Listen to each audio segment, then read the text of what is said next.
Hello everyone, welcome to learning to choose yourself. मैं हूं Khushboo and this podcast is for anyone who is tired of consistently choosing others while forgetting themselves. अगर आप कभी emotionally drained feel किए हो या अगर कभी आपको अपनी हैप्पीनेस सेक्रीफाइस करना पड़ा हो दूसरों को कंफर्टेबल रखने के लिए, या कभी अगर आप कभी खुद को स्लोली अंडरस्टैंड करने लगे हो, खुद का वैल्यू करने सीख रहे हो, then you are at the right place.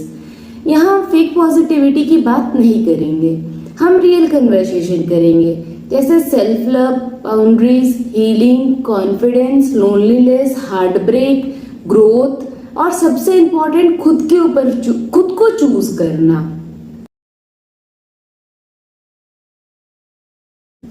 Honestly मुझे लगता है हम में से बहुत कम लोगों को ही सिखाया गया कि खुद को इम्पोर्टेंस देना भी जरूरी होता है।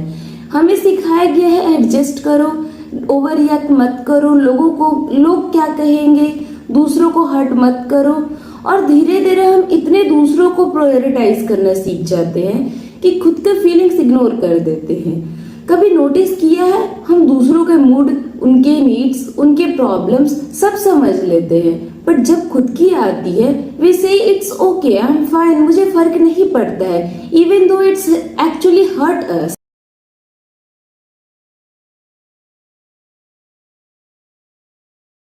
एक पॉइंट के बाद कंसिस्टेंटली गिविंग एग्जॉस्टिंग लगने लगता है। हम लोगों के लिए मौजूद रहते हैं, उन्हें सुनते हैं, उन्हें सपोर्ट करते हैं, उन्हें समझते हैं, बट जब आपको उनकी जरूरत होती है suddenly everyone disappears and that hurts because deep down we aren't asking too much, we are just expecting the same energy which we have given them.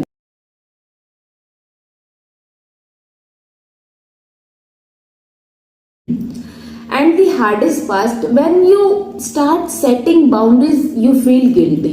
जब आप पहली बार ना कहते हो, you feel guilty.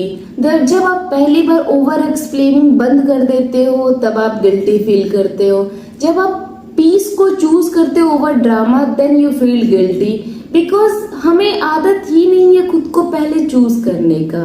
But listen carefully, choosing yourself is not selfishness. Ignoring mental peace just to keep everyone happy is not kindness. वो खुद को बर्बाद करना एक होता है।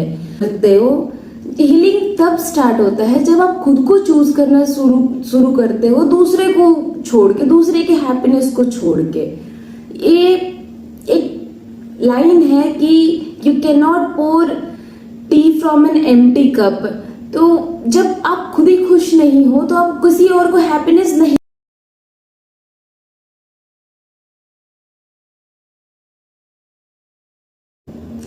I think the biggest lesson in the life is learning to enjoy your own company. जब आप खुद के साथ अकेले में कंफर्टेबल हो जाते हो, तब आप बेयर मिनिमम प्यार को एक्सेप्ट करना छोड़ देते हो। आप मीन्स अगर आप अकेलापन फील कर रहे हो तो इसके लिए आप बेयर मिनिमम की चीज के पास नहीं जाओगे। आप लोगों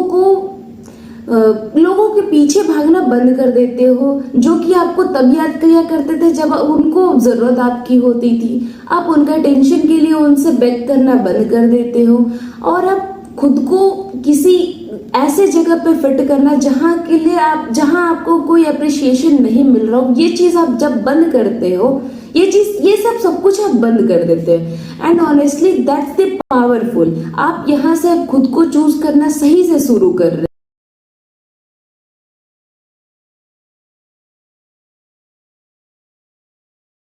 समटाइम्स हम उस सिचुएशन में बहुत ज्यादा टाइम तक रह जाते हैं जहां हमें हर्ट होते रहता है, सिर्फ इसलिए क्योंकि हमारे पास एक होप होता है कि सब कुछ ठीक हो जाएगा। हम सोचते हैं कि वो शायद कभी चेंज हो जाएगा, या फिर मैं थोड़ा और एफर्ट्स करूंगी तो सब कुछ ठीक हो जाएगा, या फिर एक दिन वो मेरा वैल्यू समझेगा। But the truth is you can not force anyone to care. मुझे लगता है लाइफ में सबसे पेनफुल रियलाइजेशन ये होता है कि love alone is not enough. आप किसी के जेन्युइनली लव कर सकते हो और फिर उनके साथ ही लोनलीनेस फील कर सकते हो।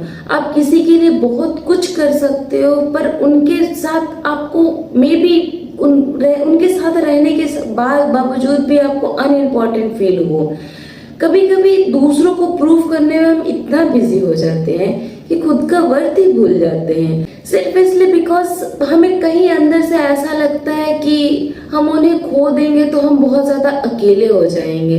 But that's not true. सबसे पेनफुल चीज ये होता है कि अगर हम खुद को लूज कर देंगे तब हम अकेले हो जाएंगे। बिकॉज जब आप बार बार अपनी फीलिंग्स को इग्नोर करते हैं, अपने पीस को सेक्रीफाइस करते हैं सिर्फ रिलेशनशिप को बचाने के लिए, तो धीरे धीरे आप खुद से दूर होने लगते हैं। और फिर एक दिन आपको रियलाइज होता है मैं इतना एडजस्ट करते करते खुद को ही भूल गया हूँ या फिर भूल गई हूँ। And from there the healing start. मुझे लगता है हम अटैचमेंट और लव को भी कंफ्यूज कर देते हैं।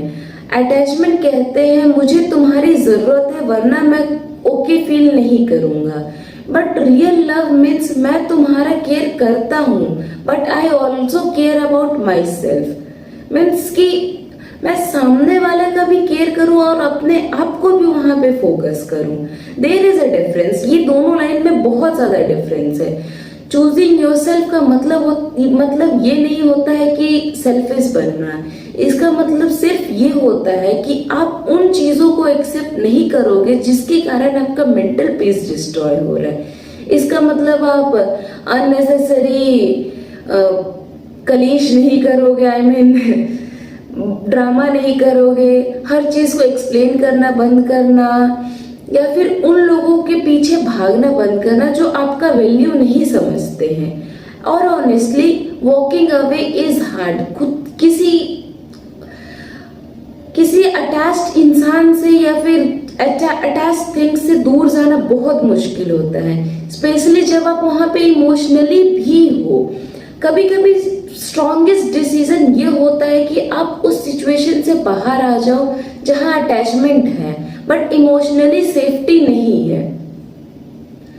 मीन्स कि आप वहां पे अपना 100% सब कुछ दे रहे हो पर आपकी फीलिंग्स बार बार वहां पे हर्ट हो रहा है, तो उस सिचुएशन से बाहर आ जाना बहुत अच्छा रहेगा आपके मेंटल पीस के लिए। बिकॉज पीस हमारे लिए सबसे ज्यादा जरूरी है ये टेम्परेरी अटेंशन के जगह पे।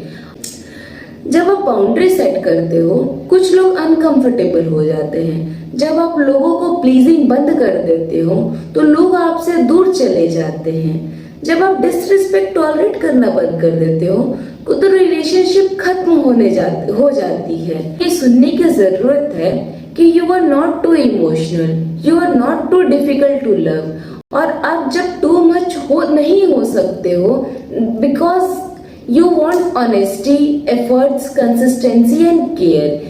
बेयर मिनिमम सिर्फ तभी स्पेशल लगता है जब आप बहुत टाइम से रियल लव के डिप्राइव्ड हो, मीन्स आपको बहुत दिनों से आपको रियल लव नहीं मिला हो। सो इसलिए खुद को ऐसे जगह पे रखना बंद करो जहां पे आप खुद को अनवांटेड फील करवा रहे हो या फिर हो रहा है आपको। अपने फीलिंग्स के लिए माफी मांगना बंद करो। अपने खुद को हर बात के लिए ब्लेम करना बंद करो। उन सिचुएशन से बाहर आओ जहां पे आपका दिल हमेशा भारी लगता है। You deserve a relationship that feels safe, friendship that feels genuine, and conversation जो आपको anxious feel ना कराए, peaceful feel कराए. And most importantly, you deserve healthy relationship with yourself. Because at the end of the day, people will come and go. Life change होते रहेगी, situation भी होगा. But the person जो हर phase में आपके साथ रहेगा, it's you. So learn yourself, protect yourself, and keep choosing yourself again and again. Thank you.